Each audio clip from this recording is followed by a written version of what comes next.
Assalamualaikum warahmatullahi wabarakatuh. Salam solusi, salam untuk berdiskusi. Perkenalkan, kami dari Fakultas Kesehatan Masyarakat, Prodi Ilmu Kesehatan Masyarakat, kelas IKM 8, dengan saya Alisa Rahmadani Hasibuan, NIM 0801232232. Dan saya adalah Amanda Harap dengan NIM 0801232252 dan kami dari kelompok 10. Di sini kami akan membawakan tema tentang demokrasi Pancasila. Alis, tadi kan kita di kelas itu belajar tentang demokrasi Pancasila nih. Masih ingat nggak sih apa yang dimaksud dengan demokrasi Pancasila? Atau jangan-jangan lupa? Kok lupa sih? Tadi kan kita baru belajar nggak sih? Iya, makanya coba jelasin lagi gitu. Kita apa lagi biar supaya nggak lupa. Boleh. Jadi yang menurut aku ketahui ya, demokrasi secara etimologis berasal dari bahasa Yunani demos, yang berarti rakyat, dan kratos yang berarti pemerintahan. Demokrasi merupakan pemusatan kekuasaan di tangan rakyat. Menurut Kaulis, demokrasi di Indonesia memegang prinsip teodemokratis, di mana segala kebijakan di tangan rakyat, namun tidak melanggar peraturan Tuhan. Jadi gitu, Del. Jadi inilah perbedaan demokrasi khas Indonesia dibandingkan dengan negara-negara lainnya.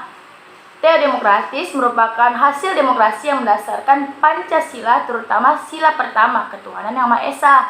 Demokrasi bukan hanya suatu sistem yang ada dalam suatu pemerintahan, namun juga suatu proses yang dilakukan untuk menuju kepada kesejahteraan rakyat dalam negara tersebut. Gitu, Del.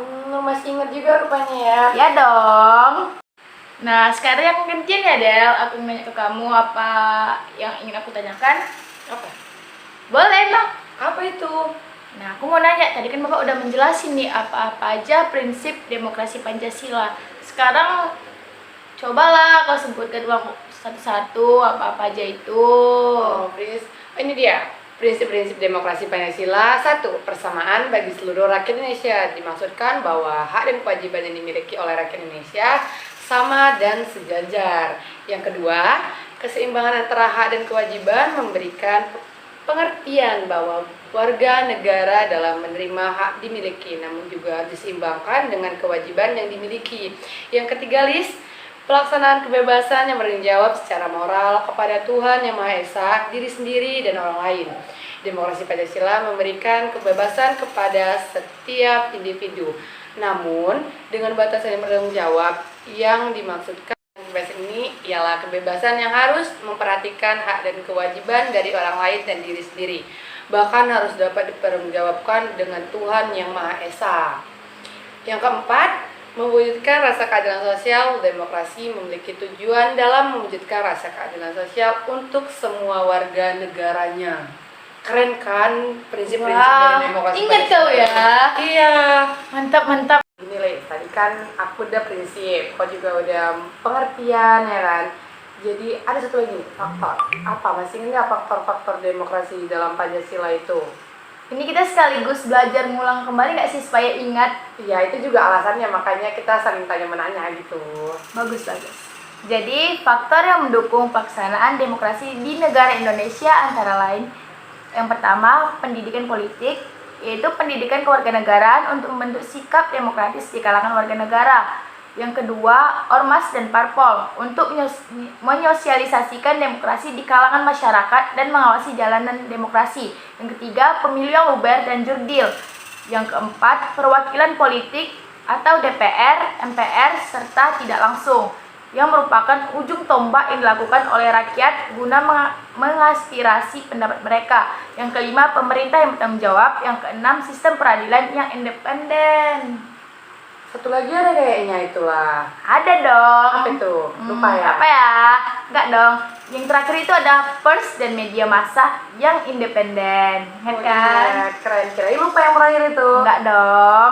Terus kan Del, tadi seingatku Bapak itu ada yang jelasin nilai-nilai Pancasila, nilai-nilai idealnya gitu. Iya. Ingat gak sih apa tadi itu? Aku ingat sih, sharing-sharing ulang. Aku ingat, tapi seingatku itu ada 5. Kayaknya itu ada 5, tapi iyalah 5 ya yang ku ingat. Iya. Ini dia, nilai Pancasila yang ideal, ya, nilai Pancasila yang Satu, ketuhanan yang berkebudayaan atau ketuhanan yang Maha Esa. Ketuhanan adalah kerangka Pancasila mencerminkan komitmen etis bangsa Indonesia untuk menyelenggarakan kehidupan publik politis berdasarkan nilai-nilai moralitas dan budi pekerti yang luhur. Kedua, kemanusiaan universal kemanusiaan yang berada dalam sila ini diharapkan bangsa Indonesia dapat berkomitmen untuk menegakkan nilai kemanusiaan, khususnya hak asasi manusia yang merupakan salah satu prinsip demokrasi Pancasila. Yang ketiga, persatuan dalam kebinekaan persatuan Indonesia. Dalam sila ini banyak mempertaruhkan Indonesia sebagai republik yang harusnya dapat mewakili berbagai etnik minoritas maupun mayoritas. Yang keempat, demokrasi permusyawaratan, yaitu hikmat dilaksanakan dalam permusyawaratan perwakilan. Sila keempat merupakan sila dalam Pancasila yang paling dekat dan berpengaruh kepada demokrasi. Sila ini memberikan solusi dalam mencapai tujuan bersama, yakni bermusyawarah. Yang kelima, keadilan sosial atau bagi seluruh rakyat Indonesia, yang artinya keadilan berlaku dalam masyarakat di segala bidang kehidupan, baik material maupun spiritual. Gitu, Lis, walaupun agak lupa dikit nggak apa-apa lah ya. Wow, ingat loh itu ternyata. Iya. Mantap.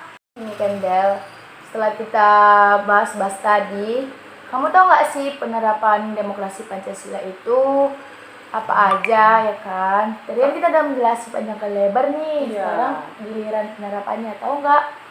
Tahu dong, ini dia penerapan demokrasi Pancasila. Satu, pemilihan umum, yaitu pemilihan umum di Indonesia dilakukan secara berkala untuk memilih anggota parlemen, presiden, gubernur, bupati atau wali kota. Yang kedua itu ada sistem ketatanegaraan.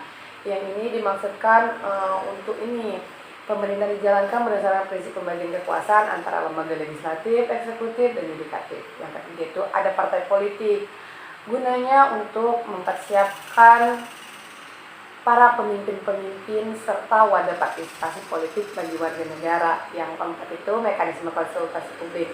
Itu demokrasi Pancasila di mana partisipasi aktif masyarakat dalam pengambilan keputusan, mekanisme konsultasi publik secara musyawarah. Yang kelima itu ada perlindungan hak asasi manusia. Demokrasi Pancasila di Indonesia juga menerapkan pentingnya perlindungan hak asasi manusia, prinsip keadilan sosial bagi seluruh rakyat Indonesia yang terdapat dalam sila kelima, yaitu untuk melindungi hak-hak dasar setiap individunya. Gitu. Wow, paham ya ternyata kamu. Iya dong. Bagus. Terus ada satu lagi yang mau aku tanya nih. Apaan tuh? Ini contoh demokrasi dalam keluarga itu apa sih? Jangan dalam negara-negara aja. Jadi, contoh demokrasi dalam keluarga yang pertama, semua anggota keluarga berhak menyampaikan kritik dan sarannya. Mau itu orang tua, anak, adik, kakak, semuanya sama. Yang kedua, memahami tugas dan kewajiban dalam keluarga. Jangan kita sebagai anak meminta hak aja, kita juga harus menjalankan kewajiban kita. Yang ketiga, bermusyawarah untuk menyelesaikan masalah keluarga. Jadi setiap ada masalah dalam keluarga itu kita harus merundingkannya, mau dengan ibu, ayah, ataupun dengan saudara kita gitu. Yang selanjutnya ada mendahulukan kepentingan bersama di atas kepentingan pribadi. Seluruh anggota keluarga diberikan kesempatan untuk menyampaikan pendapatnya ketika musyawarah berlangsung. Jadi itu deh contohnya. Oh, berarti ada 5 ya yang Kak tahu. Iya gitu. Tadi aku kan udah menjelasin tentang contoh demokrasi dalam lingkungan keluarga. Iya. Sekarang coba kamu jelasin contoh demokrasi di lingkungan sekolah. Contoh-contoh demokrasi dalam lingkungan sekolah ya, Riz? Iya, kan ada tuh yang keluarga ada kan. Sekarang gantian di lingkungan sekolah gitu, ya kan? Ini dia. Contohnya yaitu pertama itu bersikap adil dan membedakan teman. Nggak ada itu kayak beda agama, beda warna kulit, itu nggak boleh sebenarnya kan. Membentukkan jadwal pikir kelas dengan adil dan berbagi rata. Iyalah, masa bagi rata pekerjaannya, jangan ini udah kerja tapi kita belum. Nah, itu ada menghormati guru dan staf sekolah ya, pastinya ya kan. Ikut melaksanakan upacara bendera dengan tertib dan hikmat, nggak boleh bolos, ya boleh bolos upacara bendera. Menghargai pendapat dan diutarakan teman ketika sedang berdiskusi. Kayak kita ini, kita kan saling menghargai kan, saling sharing apa Iya, yang kita benar tahu. ya. Nah, kayak gitu, itu demokrasi juga itu. Jadi kan Del, aku narik kesimpulan dari apa yang kita bahas tadi, yang kita ulang tadi gitu. Apa itu? Jadi aku narik kesimpulan nih ya kan. Nah, apa? Apa ya? Apa? Jadi demokrasi Pancasila adalah demokrasi yang pelaksanaannya mengutamakan asas musyawarah mufakat untuk kepentingan bersama seluruh rakyat. Bangsa Indonesia adalah bangsa yang ideologinya terdapat dalam Pancasila. Oleh karena itu, setiap silanya dalam Pancasila diaplikasikan dalam setiap rakyatnya sehari-hari untuk menunjang kemajuan negara kita gitu. Oh gitu. Kayaknya cukup lah ya sharing-sharing kita hari ini. Lain kali bisa lah kita sharing-sharing lagi. Iya bener kan, soalnya di pelajaran lain nanti kita melakukan metode ini asik juga nggak sih? Iya, supaya nggak lupa juga ya kan. Iya, sekaligus mengingat-ingat kembali ya kan. Sekian hasil video kami, lebih dan kurang kami mohon maaf. Wassalamualaikum warahmatullahi wabarakatuh. Salam solusi, sampai jumpa kembali.